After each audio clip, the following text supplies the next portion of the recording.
Teachers and others in Killeen want to help students aim for the stars and possibly start careers in science, technology, engineering, and math.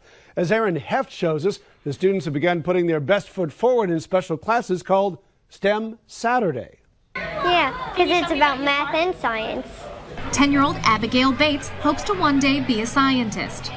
We built cars and see how motion and force was put into action. I just feel full of joy just to walk in and see all these kids racing cars. Brandon Akapolobi once faced academic and structural challenges himself. I was a young kid. I was kicked out of second grade. But then, the teachers use art to channel that negative energy. Brandon is the creator and founder of Dibia DREAM, an organization that provides programs, scholarships, and more to community youth. And that there was a real problem with after-school programming and weekend enrichment. It was 4 years ago when need met solution and action at Dibia DREAM started changing lives. We create this fine balance between education and recreation. That balance ultimately provides support for children that may not have access to such resources without the aid of assistance programs. That we have a lot of talent, and we as adults and we who head up organizations to spend a lot of time trying to help these kids develop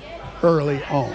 In the program conducted in Killeen this afternoon, children built cars while learning about the science behind toy car engineering. Abigail even gave hers some flair and a name. I made it lots of colors. I even named it Bob. Dibia DREAM helps ultimately support and help nurture the minds of the next generation. The scientific, technology, engineering, and math skills, which is going to be so critical to them in the future. In Killeen, Aaron Heft, Central Texas News Now. What